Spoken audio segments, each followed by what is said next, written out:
Most Aussies will never see $10,000 sitting in their bank account. Sit with that for a second because it's not a scare tactic, it's just where this country's at in 2026. Depending on whose numbers you trust, somewhere between 1 in 6 and 1 in 5 of us have less than $1,000 to our name. Some have nothing. Zero. So if checking your account balance makes your stomach drop, here's the bit nobody says out loud. You're not the exception, mate. You're the average. And here's the part that'll really wind you up. That's not a character flaw.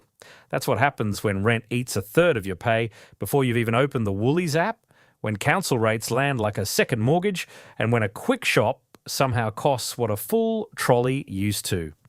Nobody designed this to be fair, but there's one number, one single figure, that once you cross it, doesn't just change your bank balance, it changes how your brain actually operates. That number is 10 grand.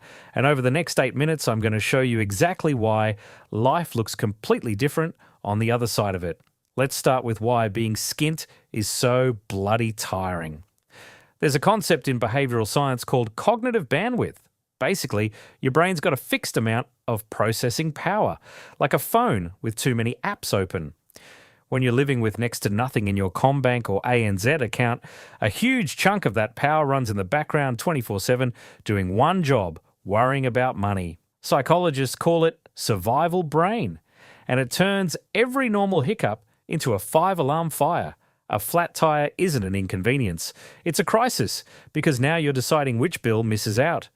A vet bill for the dog isn't sad, it's catastrophic. A note home from school about an excursion fills you with dread before you've even read the price. When there's no buffer, life doesn't hand you problems. It hands you emergencies. And a brain stuck in permanent emergency mode can't plan, can't think past Friday, and definitely can't make good calls. It's too busy surviving today to build anything for tomorrow. That's exactly why just budget better is useless advice for someone in this spot. You can't budget your way out of panic. You've got to switch the panic off first. And that's the actual job of your first $10,000. So why 10 grand specifically? Why not 5? Why not 15? 3 reasons. First, the buffer. For a lot of Aussies renting in a capital city, 10 grand covers roughly 2 to 3 months of the essentials: rent, power, groceries, getting to work. That's the exact amount that quietly turns off survival brain. It's the difference between a busted hot water system being a disaster and it just being a Tuesday. It buys you the one thing money is genuinely for at this stage: breathing room. Second reason, the door it opens. Right now, the annual concessional super cap sits at $30,000. 10 grand is roughly a third of that. Once you're holding that figure, you've stopped being someone who just gets the compulsory 12% chucked in by your boss, and you've become someone who can actually play the system. Salary sacrifice, decent bonus rate savings accounts paying close to 4.5%, with the cash rate sitting at 4.35%. Tools most people never touch because they never had the spare cash to bother. And third, the biggest one, it's the psychological exit. Below 10 grand, nearly every money move you make is reactive. You're paying for your past, clearing the buy now, pay later, catching up after the last emergency. Above it, for the first time, you're proactive. You're not paying for what already happened. You're building for what hasn't happened yet. Now here's the bit that actually surprises people. The biggest shift isn't the money, it's who you become. Quick one before we keep going.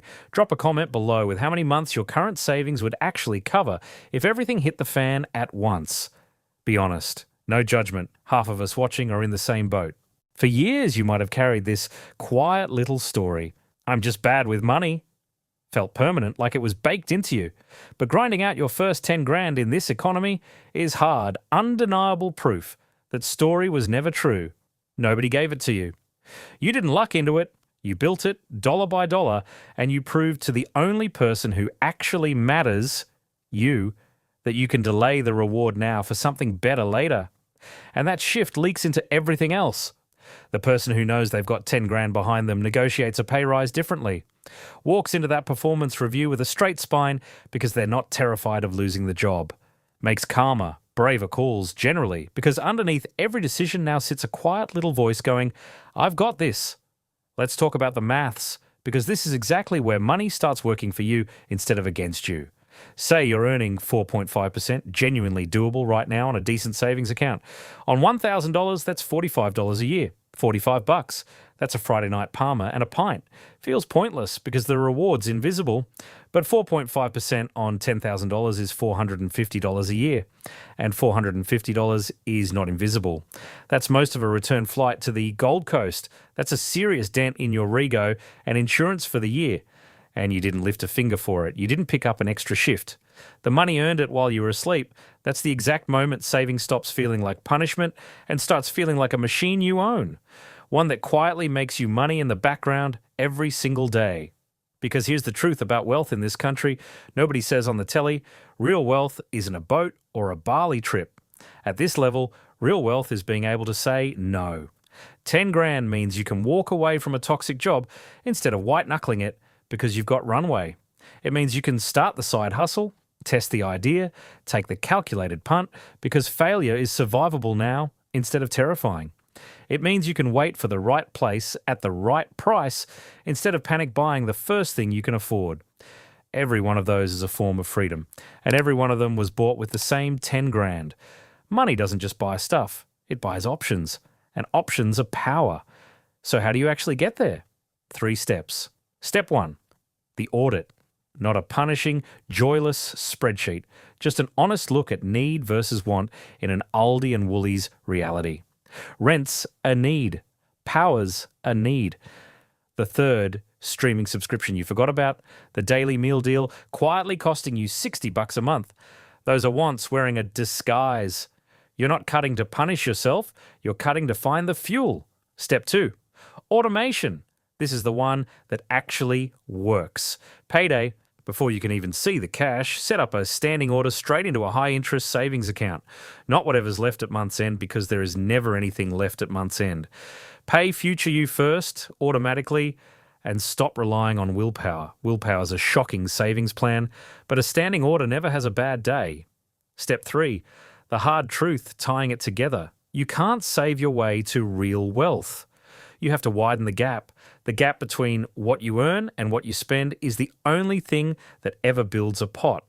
And it's got 2 sides. Yes, trim the spending. But you've also got to grow the earning. Ask for the raise, build the skill, pick up the freelance gig. A small gap, no matter how disciplined, fills painfully slowly. A widening gap is what turns 10 grand into 100. So here's where I'll leave you. That first 10 grand is, without question, the hardest money you'll ever save. Not because the number's massive, but because you're fighting 2 battles at once. Your own habits and a genuinely expensive country that wasn't built to make this easy. That's why so few people ever get there. But mass matters. A snowball at the top of a hill needs a shove for every single inch. Slow, frustrating, feels like it'll never move on its own. Then it hits a certain size, a certain weight, and suddenly the hill's doing the work for you. 10 grand is that weight. It's the point your money finally has enough mass to start rolling by itself. Get to 10. Everything after that is downhill. If this hit home, smash that subscribe button. It genuinely helps the channel. And thanks so much for watching. I'll catch you in the next one.